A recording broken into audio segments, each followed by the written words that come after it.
آخر میں ہم دیکھیں گے کہ جن لوگوں نے صحابہ کرام کا تذکرہ کرنا تھا، اگر ان کا تیار ہے تو پھر ہم آخر میں اس کو بھی کچھ وقت دیں گے۔ جی بسم اللہ الرحمن الرحیم، بسم اللہ کیجیے۔ جی بسم اللہ الرحمن الرحیم۔ بسند متصل منا إلى الإمام الحافظ أبي عيسى محمد بن عيسى بن سورة الترمذي رحمه الله تعالى. ماشاء باب ما باب ما جاء في نعل رسول الله صلى الله عليه وسلم وفيه 11 حديثا. اللہ، احدا عشرہ پڑھیں گے کہ احد عشرہ؟ 11 حديثا. ہاں جی، احد عشرہ یہ بہتر ہے جی۔ حدثنا محمد بن بشار ہاں جی، قال. جب ہم پڑھتے ہیں نا، آپ نے ٹھیک پڑھی وہ اوپر جو سند پڑھی تھی، تو جب ہم یہاں سے حدیث پڑھتے ہیں تو کالا کہتے ہیں، تو وہ کالا کا فاعل ہوتا ہے، ہوتے ہیں صاحب کتاب یعنی امام ترمذی، تو وہ بیان کر رہے ہیں اپنی سند، قال حدثنا یہاں سے۔ قال حدثنا محمد بن بشار ہوں قال حدثنا أبو داود الطيالسي قال ماشاء حدثنا همام عن قتادة قال قلت لأنس بن مالك رضي الله عنه ہوں كيف كان نعل رسول الله صلى الله عليه وسلم قال لهما قبلان ابالانی، قبالان. جی کیا ترجمہ ہوگا؟ انس بن مالک رضی اللہ عنہ سے پوچھا گیا، قتادہ کہتے آپ ہیں، صلی اللہ علیہ قتادہ کہتے ہیں کہ میں نے انس بن مالک رضی اللہ تعالیٰ عنہ سے پوچھا، قلت تو میں نے کہا۔ وسلم تو انہوں نے پوچھا نبی اکرم صلی اللہ علیہ وسلم کے پاؤں مبارک کیسے تھے. نہیں نہیں، نال کا مطلب کیا کریں گے؟ جوتے کیسے تھے. جوتے کیسے تھے؟ جی جی تو انہوں نے فرمایا آپ صلی اللہ علیہ وسلم کے جوتے کے ہر حصے میں 2 تسمے تھے. ہاں جی، لہما قبالانی، یعنی ان دونوں یعنی پاؤں میں، جوتوں میں قبالان، 2 تسمے تھے۔ تو یہ تسمے ہونے کا کیا مطلب ہے؟ یعنی جس طرح ہم شوز پہنتے ہیں، بوٹ بند جوتا، اس کے تسمے باندھتے ہیں، یہ مراد ہے یا کچھ اور مراد ہے؟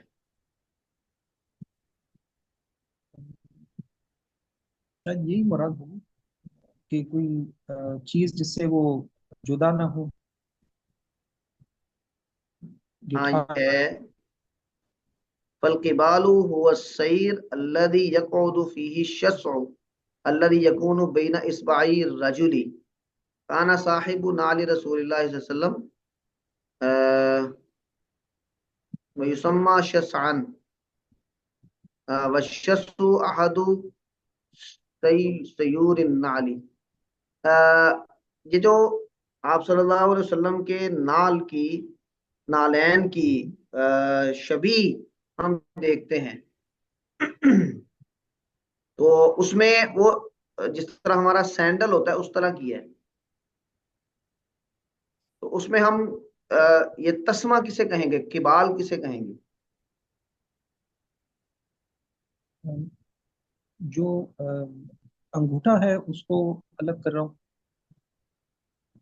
ہاں، جس طرح ہماری کینچی چپل ہوتی ہے نا، تو وہ ایسے انگوٹھے کے اندر ڈل کے تو وہ ایسے پاؤں کو پکڑ لیتا ہے، 2 آ رہے ہوتے ہیں، تو غالباً یہ مراد ہے۔ اچھا جی ٹھیک ہے، آگے چلیں۔ قال حدثنا ابو قریب محمد بن العلاء ہوں قال حدثنا بكيع عن سفيان عن خالد الحذاء ہوں عن عبد الله بن الحارث ہوں عن ابن عباس رضي الله عنهما قال ماشاء اللہ ٹھیک ہے كان لنعل رسول الله صلى الله عليه وسلم طيبالان مثني شراكهما. ہوں جی کیا ترجمہ ہوگا ابن عباس رضی اللہ عنہما سے روایت ہے، وہ فرماتے ہیں آپ صلی اللہ علیہ وسلم کے جوتے جوتوں کے دونوں جو تسمے تھے وہ دو دو تھے. ہاں شراک تسمے کو کہتے ہیں. تو آپ کی بال کا ترجمہ دونوں کا ترجمہ ویسے اصل ترجمہ تسمہ و شراک کا ہے. تو یہاں پہ ہم قبالانی مسنی شراکہما کہ آپ کے جوتے کے دو حصے تھے اور ان دونوں کے یعنی دو دو تسمے تھے. اب اس کی کیا صورت بنے گی یہ ذرا دیکھیں حاشیے میں کیا لکھیں.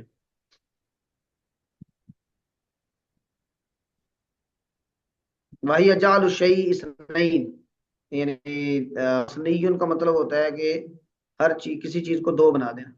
اور شراک و احد سیور النعلی یکون علی وجہہا فی روایت یعنی وہ اس کے اوپر والے حصے پہ ہوتا ہے. یہ اس تسمے کا ذکر ہے کہ جو جوتے کو باندھتا ہے. شراک اس کو کہتے ہیں. اس کا مطلب ہے کہ جیسے ہمارے سینڈل ہوتے ہیں تو اس میں اوپر مزید کوئی تنی لگی ہوتی ہے تو اس کی کیفیت بیان کر رہے ہیں. شراک یہ ایک اور روایت میں بھی آیا ہے جس میں مال غنیمت میں خیانت کا تذکرہ ہے. تو اس میں ایک آدمی نے مال غنیمت میں سے دو تسمے لے لیے تھے جوتا باندھنے کے لیے. تو آپ نے اس وقت کہا شرا کن او شراکان من النار. تو شراک اصل میں اس تنی کو کہتے ہیں کہ جس سے جوتا باندھا جاتا ہے. تو اس کا مطلب ہے کہ جوتے کو باندھنے کے لیے شراک وہ الگ چیز ہے اور جوتے کے اندر جو فٹ ہے جو پاؤں کو پکڑتا ہے اس کو کبال کہتے ہیں. ہاں جی آگے چلیں جی.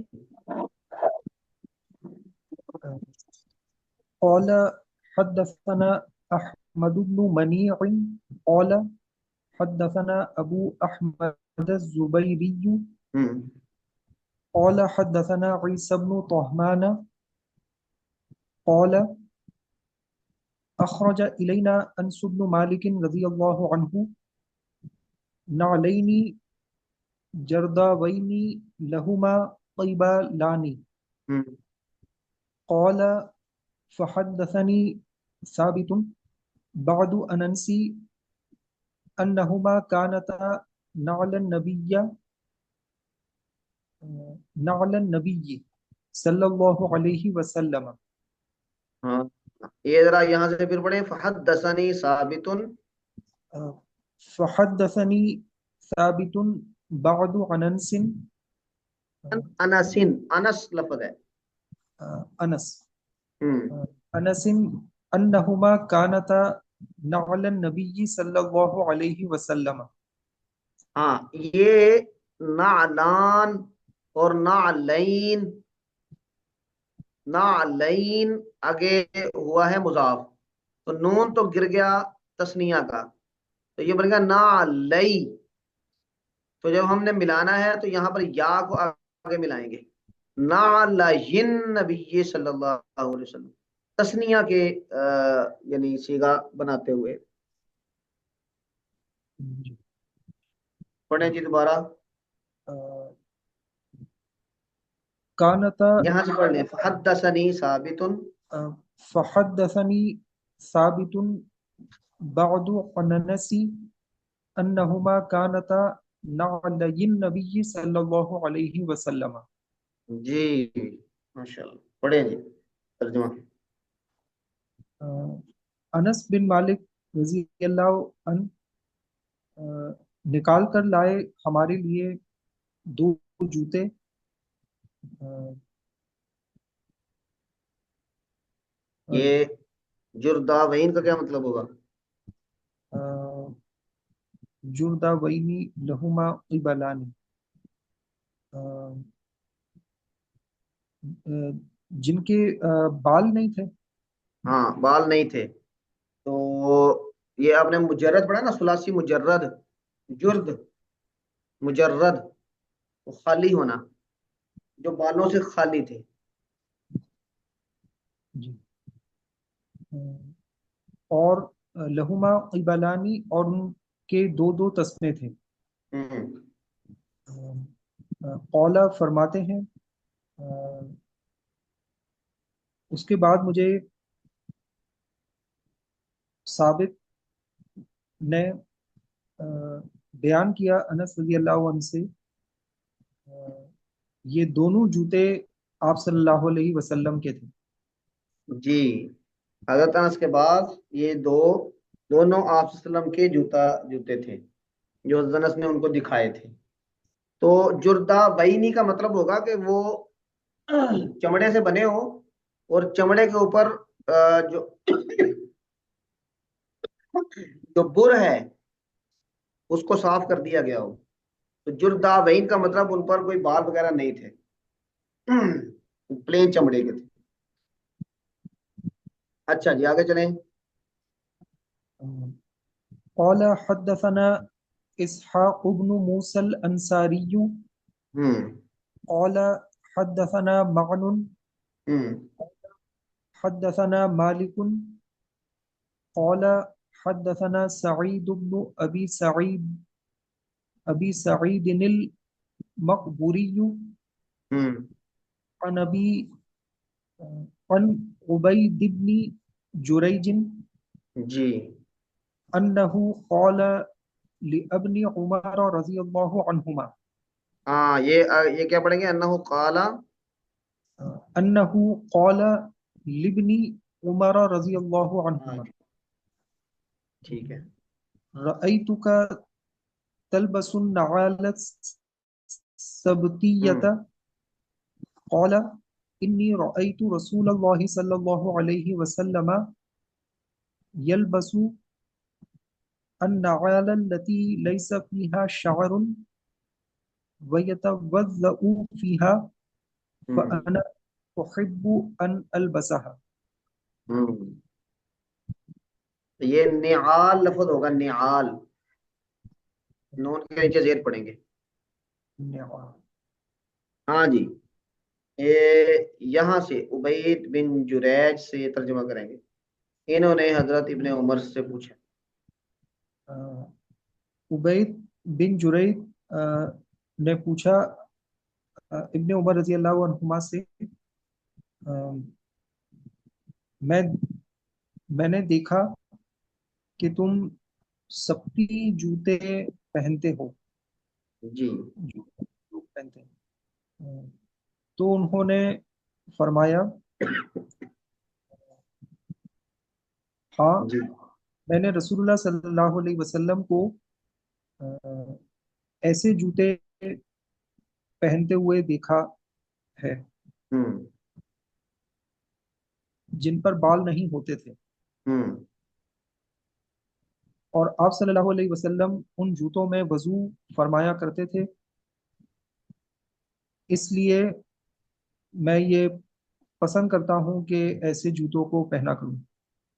ہاں جی، ایسے جوتوں کو پہننا مجھے پسند ہے۔ حضرت عبداللہ ابن عمر رضی اللہ تعالیٰ عنہ، ان کا جب آپ تعارف پڑھیں گے تو اس میں آپ یہ بھی پڑھیں گے کہ یہ آپ صلی اللہ علیہ وسلم کی سنن عادیہ کو یعنی اپنانے میں بہت زیادہ شوق رکھتے تھے۔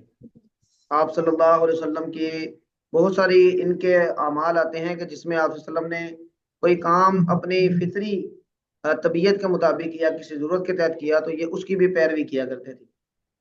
حتیٰ کہ ایک مرتبہ یہ کسی سفر میں تھے تو وہاں پہ ایک جگہ پہ رک کے یہ کچھ دور جا کے وہاں پہ بیٹھے تھوڑی دیر،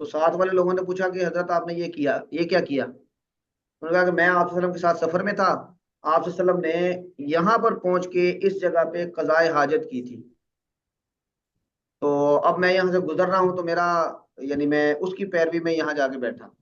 تو یہاں تک ان کا مزاج تھا.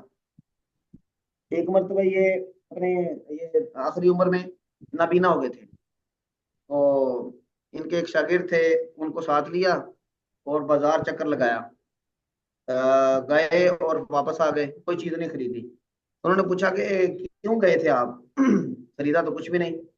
تو ضرورت کے تحت ہی آدمی بازار جاتا ہے. تو کہنے لگے کہ بہت دن ہو گئے گھر میں ہی تھا، تو بازار میں آپ صلی اللہ علیہ وسلم جایا کرتے تھے، اور لوگوں کو، کچھ لوگ آپ کو سلام کرتے، کچھ لوگوں کو آپ صلی اللہ علیہ وسلم خود سلام کرتے. تو بہت سارے دنوں سے یہ والی سنت مجھ سے پوری نہیں ہو رہی تھی. آج میں نے صرف اس لیے بازار کا چکر لگایا کہ میں اس کو پورا کروں. تو ان کا یہ مزاج تھا. تو یہ والی جو جوتوں میں یہ والی پیروی ہے، یہ اسی مزاج کا حصہ ہے. اور اس میں یہ جو لفظ آیا نا وَيَتَوَضَّأُ فِيهَا، تو اس کے بارے میں يَتَوَضَّأُ وَالرَّجُلُ فِي النَّعْلِ، یعنی جوتے کے اندر ہی وضو کرنا. وقال الثوری معناه ان يتوضع ويلبسها بعد ورجلاه رطبتان. امام سوری کہتے ہیں کہ اس کا مطلب یہ ہے کہ آپ نے وضو کیا اور اس کے بعد ان جوتوں کو پہن لیا، اور آپ کے پاؤں ابھی گیلے ہی تھے. تو اس سے ایک مطلب یہ بھی نکل سکتا ہے کہ جوتوں کے اوپر ہی مسح کر لیا. اس کا مطلب ہے کہ وہ جوتے ایسے تھے کہ جو خف کے قائم مقام تھے. لیکن امام سوری کی وضاحت کے مطابق یہ جوتے بند نہیں تھے، بلکہ آپ صلی اللہ علیہ وسلم نے گیلے گیلے پاؤں اس میں ڈال لیے تھے. تو اس کو حضرت ابن عمر رضی اللہ تعالیٰ عنہ نے وَيَتَوَضَّأُ فِيهَا کے الفاظ سے ذکر کر دیا. ہاں جی، قال یہ حضرت ابن عمر یہ ہم نے مکمل کر لیا، ترجمہ آپ نے کر لیا تھا نا؟ جی. جی اگلی روایت پڑھیں. قال حدثنا اسحاق بن منصور قال حدثنا عبد الرزاق عن معمر یہ کیا لفظ ہوگا؟ ان عن معمر معمر، ٹھیک ہے. عن ابن ابي ذئب ہوں عن صالح مولى التوأمة ہوں عن ابي هريرة رضي الله عنه قال ہوں كان لنعل رسول الله صلى الله عليه وسلم قبلان. ہوں حضرت ابو ہریرہ رضی اللہ عنہ فرماتے ہیں آپ صلی اللہ علیہ وسلم کے جوتوں کے دو دو تسمے تھے. دو دو تسمے تھے، یہ وہی روایت ہے، اور وہ مختلف صحابہ کرام سے روایت کر رہے ہیں امام ترمذی. اگلی روایت دیکھیں جی. قال حدثنا احمد بن منيع قال حدثنا ابو احمد قال حدثنا سفيان عن السدي عن السدی یو، عن السدي جی قال حدثني من سمع عمر ابن ہے نا. حريث یہ لفظ کیا ہے؟ من سمع، من سمع عمر ابن ہاں امر ابنا. عمر ابن ہوں عمر ابن حريث ہوں رضي الله عنه يقول رأيت رسول الله صلى الله عليه وسلم يصلي في نعلين مخصوفتين. ہوں حضرت عمرو بن حریث رضی اللہ عنہ فرماتے ہیں یہ امرو لفظ نہیں پڑھیں گے. یہ ہم نے بچپن میں کہانیوں میں عمرو یار کی کہانیاں پڑھی ہیں، تو ہمیں وہی عمرو زبان میں چڑھا ہوا ہے. یہ امر ہے. اگر واؤ نہ ہوگا تو عمر ہوگا، اور اگر واؤ ہے تو امر ہے. عمرو بن عبداللہ، عمرو بن قریش.